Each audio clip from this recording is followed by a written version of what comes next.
Hey, this is Toya. You're tuned in to Healthy Talks and Walks with Toya. Today we're going to be talking about use what you got. Use what you got. So I decided to do this because I was listening to a motivational speech of Denzel Washington, and he posed a question to the graduates, and he asked them what would they do with what they have. Right? And what he was pointing out is that all of us are not going to have every opportunity that we desire right away. Some of us just are not going to be movie stars. We're not going to all be born into money. But it doesn't mean that we cannot have a great impact on life with the people that we have in our lives, who we have influence with. It doesn't mean that we cannot make a difference because we're not born with everything that we desire to have right away. Right? And so I did a little bit of research in the Bible, just because I like to use scripture to kind of like just encourage myself and encourage others. And I have a couple things that I want to share with you. The first thing is in 2 Kings chapter 4, verse 2. And I have the New Living Translation, and I just set the drop for what's happening right now. They had a drought going on. And the lady, she pretty much was a widow. Her husband had died. She had 2 sons, and she was in debt. And so the man of God, which was Elisha, he was a prophet, and he pretty much said to you, what can I do to help you? Elijah asked, tell me, what do you have in the house? And this is her response. She says, nothing at all except a flask of olive oil. Right? And so pretty much what she had, she reduced it to nothing at all. And so my question to you is, are you reducing what you have to nothing at all? Are you reducing some health for no health? I can't run, but can you walk?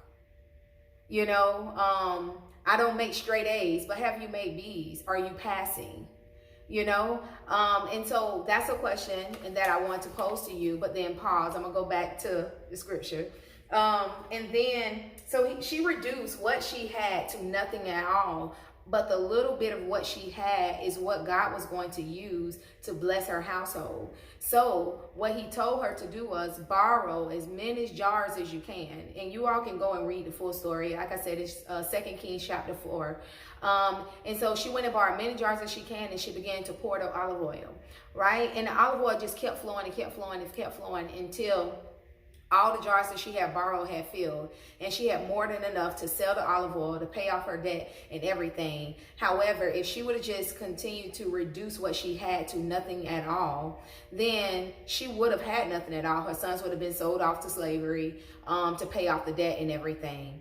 Okay, so moving right along, the next person I have is in 1 Kings, and it's chapter 17. And again, please go back and read these stories so that way you can get a full gist of everything, because I only captured just a little bit.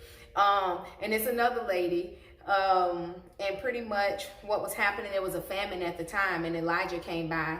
Elijah was Elisha, like mentor or whatever, right? So anyway, chapter 17, verse 12, and 1 Kings again, and I believe I'm in New Living. Anyway, but she said, I swear by the Lord your God that I have not a single piece of bread in the house, and I only have a handful of flour in the jar and a little cooking oil at the bottom of the jug. I was gathering a few sticks to cook this last meal, and then my son and I will die. Now, she reduced her handful of flour and a little bit of oil in the jar, and basically she was to the point that she's just gonna cook this little last meal, they're gonna eat and die. So how long have we been waiting, and it feels like we're in a famine? Our dream is in a drought, right? Our dream is in a drought, and we've pretty much reduced everything we've been doing to nothing at all, to just a handful. I got a handful of hope and a little bit of olive oil in the jug. And I'm going to do this one last thing.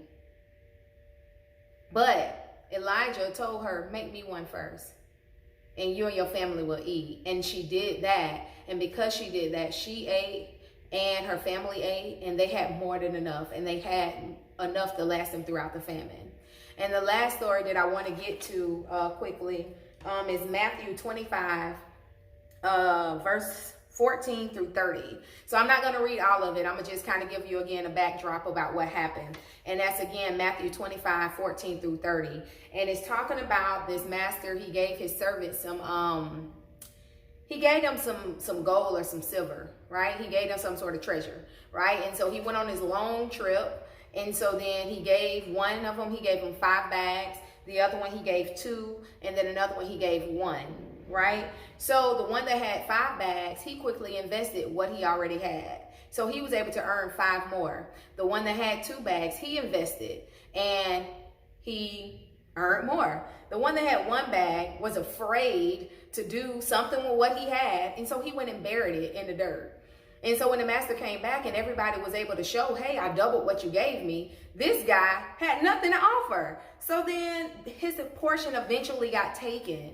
And so my thing is this, if we don't properly handle what we have, it would eventually be taken. So I want to encourage you to please use what you have. Don't worry about what you don't. Don't worry about tomorrow. Use today to start. If you have a dream in your heart, if you have something that you're working on, the relationship may not be where you want it to be, but it's still a relationship. Work on that. Work on what you have already, because if you properly handle what you do have, you can get more. Like these people that invested, these servants that invested the 5, he quickly invested, you know. And so my thing is, are you investing into what you have, or are you just looking at reducing it to nothing at all itself?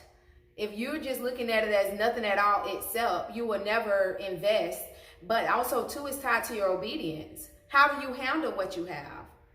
Because a lot of the times, if we reduce it to nothing at all itself, we don't really handle what we have well. And again, if you don't handle it well, you risk losing it or depreciating it. So I just want to encourage you, and I want to pose the question to you, what will you do with what you have? What will you do with what you have?